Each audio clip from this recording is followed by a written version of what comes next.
Hi students, today we are going to discuss about the very important topic of HRM, evolution of HRM. That means the different stages of development of HRM. It's a very important topic and we can expect a essay from this topic for your university exam. So let us discuss them in details. The first stage is period before industrial revolutions. Industrial revolution was happened in the period of 1750 onwards. The period before the industrial revolutions, our society was primarily an agricultural economy and with limited production of agricultural products. There is a fully agricultural economy in that period and the number of specialized crafts are very limited. And it is happened in the village or community with the apprenticeship. They will assist the master craftsmen. Communication channels were limited. Industrial റെവല്യൂഷന് മുന്നേ നമ്മുടെ economy എന്ന് പറയുന്നത് വെറും കാർഷിക economy ആയിരുന്നു, agricultural based economy ആയിരുന്നു. പ്രൊഡക്ഷനൊക്കെ നടക്കുന്നത് അഗ്രികൾച്ചറൽ പ്രൊഡക്ട്സിന് വേണ്ടി മാത്രമായിരുന്നു. വളരെ ചുരുങ്ങിയ ക്രാഫ്റ്റ്സ് വർക്കുകൾ മാത്രമേ ഉണ്ടായിരുന്നുള്ളൂ. അതും അധികം ഗ്രാമങ്ങളിൽ വില്ലേജുകളിലൊക്കെ ആയിരുന്നു അത്തരം ക്രാഫ്റ്റ് വർക്കുകളൊക്കെ കാണുന്നുണ്ടായിരുന്നത്. എല്ലാവരും ലോകം മൊത്തം കാര്യമാണ് പറയുന്നത് കേട്ടോ, ഇന്ത്യയിലല്ല, മൊത്തം അങ്ങനെയായിരുന്നു. കമ്മ്യൂണിക്കേഷൻ ചാനൽസൊക്കെ വളരെ ലിമിറ്റഡ് ആയിരുന്നു. നമുക്ക് ഒരുപാട് കമ്മ്യൂണിക്കേറ്റ് ചെയ്യാനുള്ള കാര്യങ്ങളും ഉണ്ടായിരുന്നില്ല. ആ ഒരു സ്റ്റേജാണ് പീരീഡ് ബിഫോർ ഇൻഡസ്ട്രിയൽ റെവല്യൂഷൻ എന്ന് പറയുന്നത്. അപ്പോൾ അവിടെ HRMൻ്റെ സ്കോപ്പ് എന്ന് പറയുന്നത് എന്തായിരിക്കും? ലിമിറ്റഡ് സ്കോപ്പാണ് അല്ലേ. ഇനി നമ്മൾ നെക്സ്റ്റ് സ്റ്റേജിലേക്ക് പോവുകയാണ്, period of industrial revolution and it is from 1750 to 1850. What is industrial revolutions? Industrial revolution means the conversion of economy from agricultural based to industry based. ഈ അഗ്രികൾച്ചറിൽ മാത്രം നിലനിന്നുകൊണ്ട് നമുക്കൊരു ഡെവലപ്മെൻറ്റും ഉണ്ടാവില്ല. അഗ്രികൾച്ചറിന് അതിൻ്റേതായ ലിമിറ്റേഷൻസ് ഉണ്ട്. നമ്മുടെ സൊസൈറ്റി, നമ്മുടെ എക്കണോമി കൂടുതൽ ഡെവലപ്മെൻറ്റ് ആവണമെങ്കിൽ നമ്മൾ ഇൻഡസ്ട്രി ബേസ്ഡ് ആയിട്ടുള്ള ഒരു എക്കണോമിയിലോട്ട് പോകേണ്ട ആവശ്യകതയുണ്ട്. ഇത്തരം തിരിച്ചറിവുകളാണ് ഇൻഡസ്ട്രിയൽ റെവല്യൂഷന് ഭാഗമായത്. ഇൻഡസ്ട്രികൾ കൂടുതൽ വരാൻ തുടങ്ങി, ലോകം മൊത്തം മോഡേണൈസേഷൻസ് വന്നു. അതുകൊണ്ട് തന്നെ കമ്മ്യൂണിക്കേഷൻ കൂടുതലായിട്ട് വരാൻ തുടങ്ങി, പുതിയ പുതിയ ടെക്നോളജി ഡെവലപ്പ് ചെയ്യാൻ തുടങ്ങി. അത്തരം കാര്യങ്ങളൊക്കെ എന്തിന് അവൈലബിളായി? ഇൻഡസ്ട്രി സെറ്റപ്പ് ചെയ്യാൻ ഹെൽപ്ഫുള്ളായി. Modernisation and increased means if communication gave a way to industrial setup. A department was set up to look into workers' wages, welfare and related issues. ഒരു പുതിയ ഡിപ്പാർട്ട്മെൻറ്റ് വന്നു. ആ ഡിപ്പാർട്ട്മെൻറ്റ് എന്താ ചെയ്ത്? വർക്കേഴ്സിൻ്റെ വേജസ്, അവരുടെ daily wages, അവരുടെ welfare, safety മെഷേഴ്സൊക്കെ check ചെയ്യാൻ വേണ്ടിയിട്ടുള്ള ഒരു ഡിപ്പാർട്ട്മെൻറ്റ് വേണമെന്നുള്ള ഒരു കോൺസെപ്റ്റ് വന്നു. ആ കോൺസെപ്റ്റാണ് പേഴ്സണൽ മാനേജ്മെൻറ്റ്. HRMൻ്റെ ഒക്കെ മുന്നേ ഉണ്ടായിരുന്ന ഒരു കോൺസെപ്റ്റായിരുന്നു പേഴ്സണൽ മാനേജ്മെൻറ്റ്. അങ്ങനെ എമർജൻസ് ഓഫ് പേഴ്സണൽ മാനേജ്മെൻറ്റ് എന്നുള്ള ഒരു കോൺസെപ്റ്റ് വന്നത് പീരീഡ് ഓഫ് ഇൻഡസ്ട്രിയൽ റെവല്യൂഷനിലാണ്. ആ പേഴ്സണൽ മാനേജ്മെൻറ്റിൻ്റെ മേജർ ടാസ്കുകൾ എന്തായിരുന്നു എന്നറിയോ? ഒന്നുമില്ല, വർക്കേഴ്സിൻ്റെ വേജസ് ആൻഡ് സാലറീസ് ഒക്കെ റെക്കോർഡ് ചെയ്യുക, അവരുടെ administration, wages and salary administrations. നമ്മളിപ്പോൾ കഴിഞ്ഞ ക്ലാസ്സിലൊക്കെ പഠിച്ചു, HRMൻ്റെ വൈഡ് സ്കോപ്പൊക്കെ പഠിച്ചു കേട്ടോ, ഫങ്ഷൻസും സ്കോപ്പും അത്രയ്ക്കൊന്നും ഇല്ല. പേഴ്സണൽ മാനേജ്മെൻറ്റ് എന്ന് പറഞ്ഞാൽ ജസ്റ്റ് അവരെ ഒന്നും മാനേജ് ചെയ്യുക എന്നുള്ളതേ ഉള്ളൂ, അല്ലാതെ അവരുടെ ഡെവലപ്മെൻറ്റിനൊന്നും അവർ പരിശ്രമിക്കുന്നില്ല. അപ്പോൾ പേഴ്സണൽ മാനേജ്മെൻറ്റ് എന്ന് പറയുന്നത് വർക്കേഴ്സിൻ്റെ വേജസ് ആൻഡ് സാലറീസൊക്കെ റെക്കോർഡ് ചെയ്യുക, അവരുടെ വർക്കേഴ്സിൻ്റെ റെക്കോർഡ് മെയിൻ്റനൻസ് ചെയ്യാം. എത്ര ദിവസം വരുന്നുണ്ട്, നമ്മൾ രജിസ്റ്ററൊക്കെ മെയിൻറ്റെയിൻ ചെയ്യില്ലേ ക്ലാസ്സുകളിൽ, അതുപോലെ വർക്കേഴ്സിൻ്റെ രജിസ്റ്ററൊക്കെ മെയിൻറ്റെയിൻ ചെയ്യാം.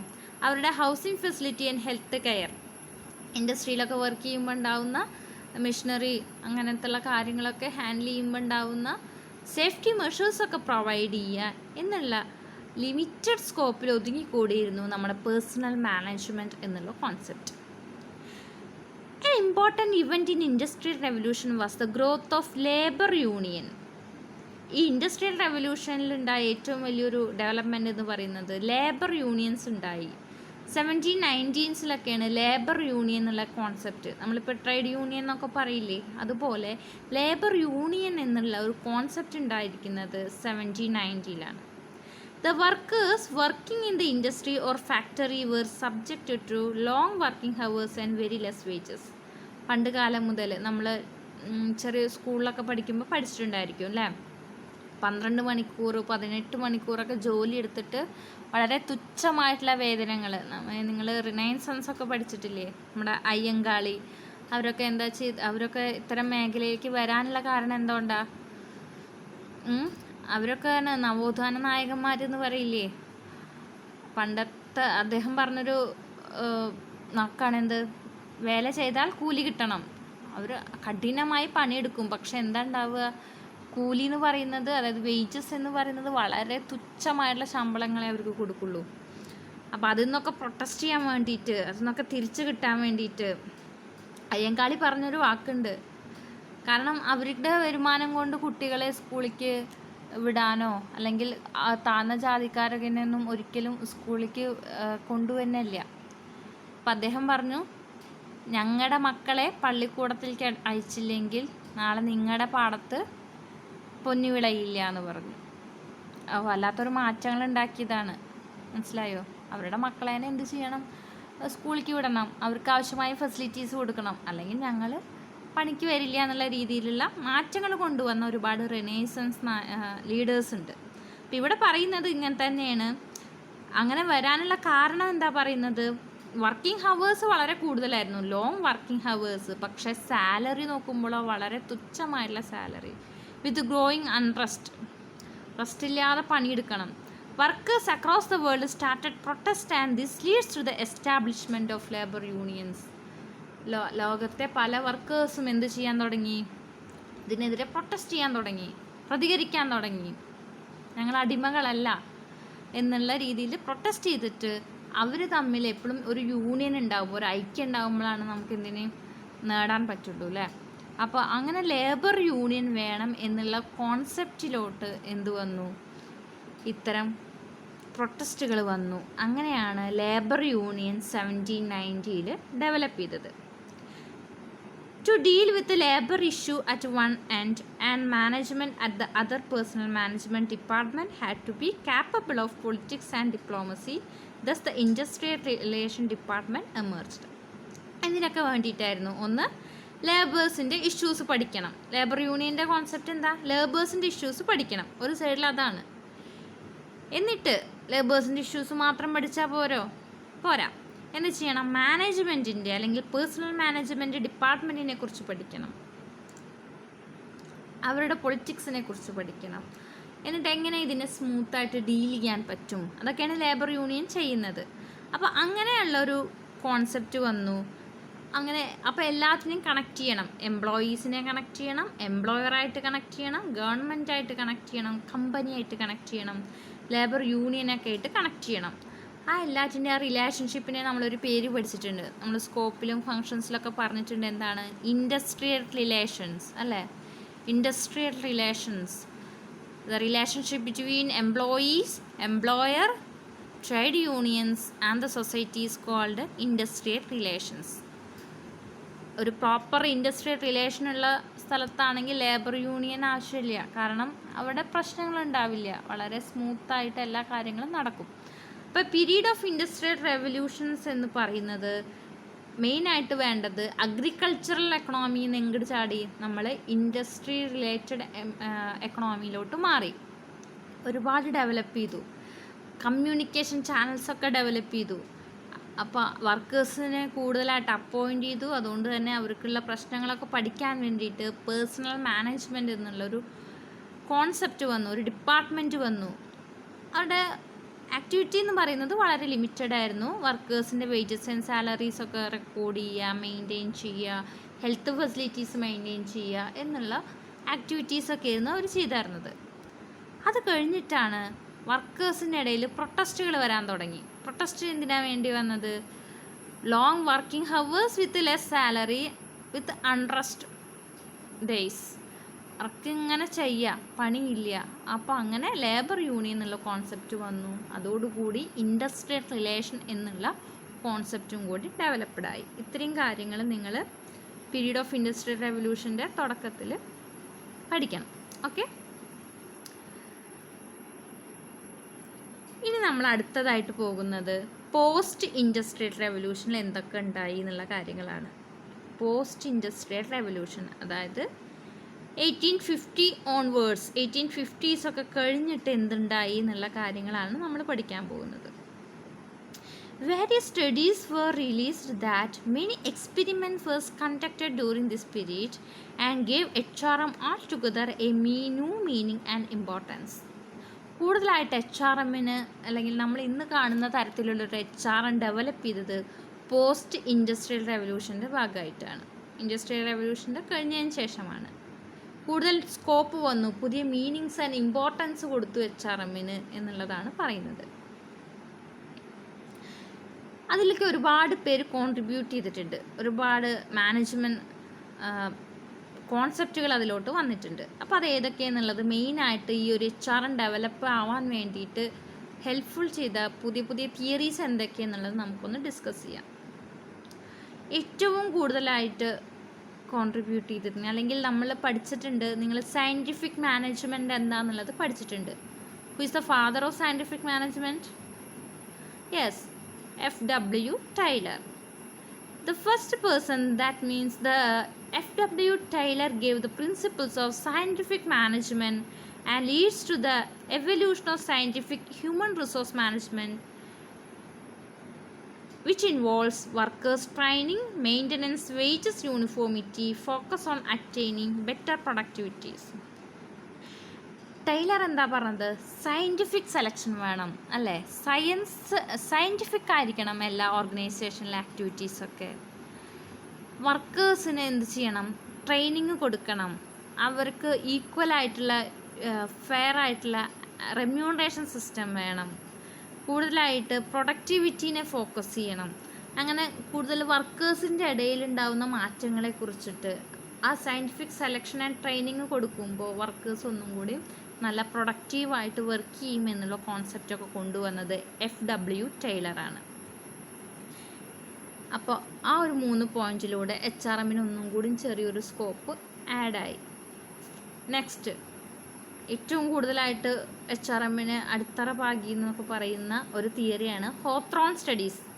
ആരാണ് കണ്ടക്ട് ചെയ്തത്? എൽട്ടൺ മായോ ആണ് മെയിനായിട്ട് കണ്ടക്ട് ചെയ്തത്. എൽട്ടൺ മായോയുടെ ഹോത്രോൺ സ്റ്റഡീസ് 1927 to 1940s അദ്ദേഹം അത് കണ്ടക്ട് ചെയ്തത്. നിങ്ങൾ ഡീറ്റെയിൽ ആയിട്ട് പഠിച്ചിട്ടുണ്ട്, ഓൾറെഡി മാനേജ്മെൻറ്റിൽ പഠിച്ചിട്ടുണ്ട്.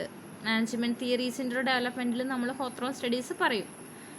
Observation and findings of Hawthorne experiment shifted the focus of human resource from increasing the workers' productivity to increasing the workers' efficiency through the greater work satisfaction. വർക്കേഴ്സിൻ്റെ പ്രൊഡക്ടിവിറ്റിയേക്കാളും focus ചെയ്യേണ്ടത് വർക്കേഴ്സിൻ്റെ എഫിഷ്യൻസിയാണ് എന്നുള്ളതാണ് ഹാത്രോൺ സ്റ്റഡീസിലൂടെ എൽട്ടൺ മായോ ഡെവലപ്പ് ചെയ്തത്. Workers എങ്ങനെ വേണമെങ്കിലും പ്രൊഡക്ടിവിറ്റി ചിലപ്പോൾ ചെയ്തെന്ന് വയ്ക്കും, പക്ഷേ അവർ സാറ്റിസ്ഫൈഡ് ആയിക്കൊള്ളണമെന്നില്ല. അവരുടെ എഫിഷ്യൻസി കൂട്ടാൻ വേണ്ടിയിട്ട് നമ്മളെപ്പോഴും പരിശ്രമിക്കണം. ആ എഫിഷ്യൻസി എങ്ങനെ കൂട്ടുക?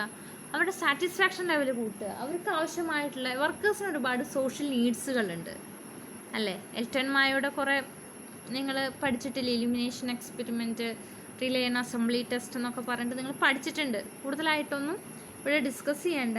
ഹോത്രോൺ സ്റ്റഡീസിൽ ഒരു മൈൽ സ്റ്റോൺ ഡെവലപ്മെൻറ്റാണ്, HRMൻ്റെ ഒരു മൈൽ സ്റ്റോൺ ഡെവലപ്മെൻറ്റാണ് ഹോത്രോൺ സ്റ്റഡീസ് എന്ന് പറയാം. The primary purpose of the studies was to examine the impact of lighting on productivity. However, these studies conducted different phases of revealed several interesting findings in the course of time.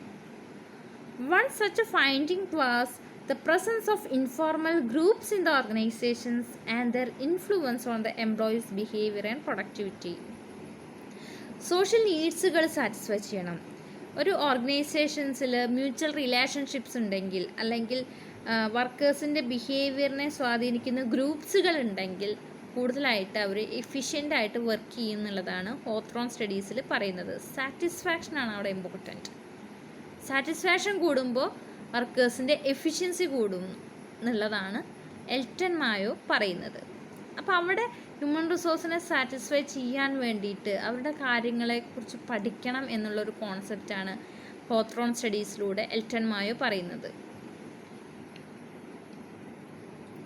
സാലറിയിൽ ചെറിയ ചെറിയ മാറ്റങ്ങൾ വരുത്തി നോക്കിയിട്ടോ അല്ലെങ്കിൽ കൂടുതൽ നല്ല better working conditions കൊടുത്തിട്ടോ ഒന്നും കാര്യമില്ല. അവരുടെ സോഷ്യൽ നീഡ്സ്, അവരുടെ കെയറിങ്, അവർക്ക് എന്താണ് സാറ്റിസ്ഫാക്ഷൻ ആവശ്യമുള്ളത്, അവരുടെ പ്രശ്നങ്ങൾ പഠിക്കുക, അങ്ങനെയൊക്കെയാണ് നമുക്ക് ഡെവലപ്പ് ആവാൻ പറ്റൂ എന്നുള്ളതാണ് ഹോത്രോൺ സ്റ്റഡീസിലൂടെ പറയുന്നത്. നെക്സ്റ്റ് കോൺട്രിബ്യൂഷനാണ് ഡഗ്ലസ് മെക്ഗ്രജറിൻ്റെ തിയറി എക്സ് ആൻഡ് വൈ, പഠിച്ചിട്ടുണ്ടാവും. അതേപോലെ തന്നെ എബ്രഹാം മാസ്ലോയുടെ നീഡ് ഹൈറാർക്കി തിയറീസ്. ഇത് രണ്ടും ഹ്യൂമൻ റിസോഴ്സസിൻ്റെ ഡെവലപ്മെൻറ്റിന് HRMന് വളരെ കോൺട്രിബ്യൂട്ട് ചെയ്ത രണ്ട് തിയറീസാണ്.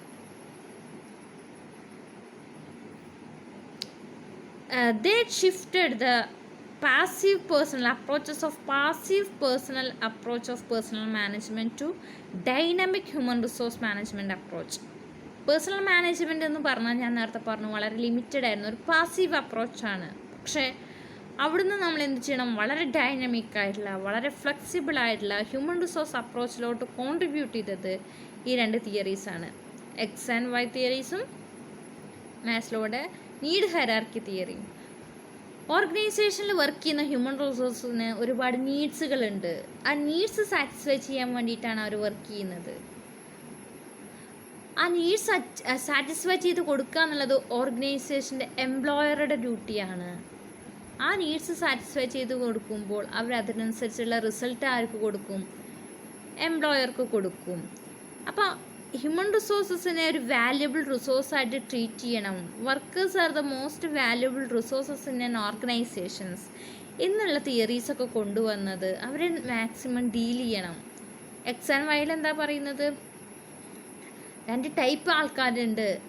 എക്സ് തിയറിയിൽ എന്താ പറയുന്നത്, കുറച്ച് ഡിസ്ലൈക്ക്, വർക്ക് എന്ത് വന്നാലും ഡിസ്ലൈക്ക് ചെയ്യുന്ന കുറേ ആൾക്കാരുണ്ട്, അവരതിനനുസരിച്ച് ഡീൽ ചെയ്യണം. വൈ എന്നുള്ള കാറ്റഗറിയിൽ പെടുന്ന ആൾക്കാരെന്താ, അവരെന്ത് വർക്ക് വന്നാലും വളരെ എന്തൂസിയാസ്റ്റിക് ആയിട്ട് വളരെ മോട്ടിവേറ്റഡ് ആയിട്ട് ഏറ്റെടുക്കുന്ന ആൾക്കാരാണ്. അപ്പോൾ അവർക്ക് അങ്ങനത്തെ വർക്കുകൾ കൊടുക്കണം. അങ്ങനെ ഹ്യൂമൻ റിസോഴ്സിനെ കുറിച്ചും കൂടി ഡീപ്പായിട്ട് പഠിച്ചു വന്ന തിയറീസാണ് തിയറി എക്സ് ആൻഡ് വൈയും മാസ്ലോയുടെ നീഡ് ഹൈറാർക്കി തിയറീസൊക്കെ. അതൊക്കെ HRMൻ്റെ ഡെവലപ്മെൻറ്റിന് ഒരുപാട് ഹെൽപ്ഫുള്ളായിട്ടുള്ള തിയറീസാണ്. സോ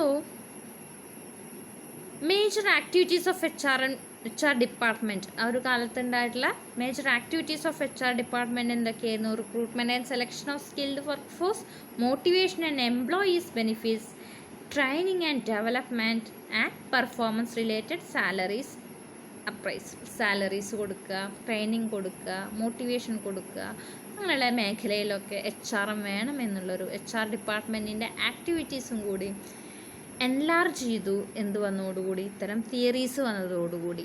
ഏത് സ്റ്റേജിലാണ് ഇതൊക്കെ ഹാപ്പൻ ചെയ്തത്? Post industrial റെവല്യൂഷൻസിലാണ്. ഓക്കെ, അപ്പോൾ ഒരുപാട് കോൺട്രിബ്യൂഷൻസ് വന്നു. ബിഹേവിയറൽ സയൻറ്റിസ്റ്റ് വന്നു.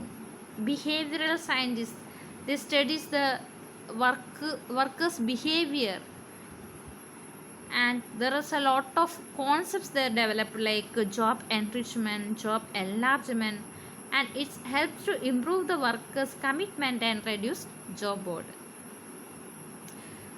So the last development stage is strategic human resource approach. With the increase in technology and the knowledge based industries as a result of global competition, human resource management is assuming more critical role today. Competition കൂടി. Human resource എന്ന് പറയുന്നത് അല്ലെങ്കിൽ human റിസോഴ്സിനെ manage ചെയ്യുക എന്ന് പറയുന്നത് വളരെ ക്രിട്ടിക്കലായിട്ടുള്ള ഒരു റോളാണ്. It's major accomplishment is aligning the individual goals and objectives with corporate goals and objectives.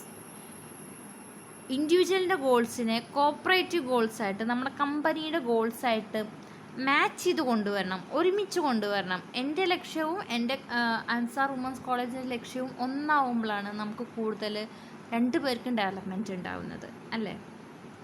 അപ്പോൾ അതിനെയാണ് സ്ട്രാറ്റജിക് ഹ്യൂമൻ റിസോഴ്സ് അപ്രോച്ച് എന്ന് പറയുന്നത്. ഈ സ്ട്രാറ്റജിക് ഹ്യൂമൻ റിസോഴ്സ് അപ്രോച്ച് എന്ന് പറയുന്നതൊക്കെ ഒരു മോഡേൺ അപ്രോച്ചുകളാണ്. മോഡേൺ ഇറയിൽ വന്ന് കൂടുതലായിട്ട് ഇനി HRMനെ കൂടുതലായിട്ട് ഡെവലപ്പ് ചെയ്യാൻ പോകുന്ന അപ്രോച്ചുകളാണ് സ്ട്രാറ്റജിക് ഹ്യൂമൻ റിസോഴ്സ് അപ്രോച്ച്. ഇത് കുറച്ചും കൂടി ഡീറ്റെയിൽ ആയിട്ട് നിങ്ങൾക്ക് പഠിക്കാനുണ്ട്.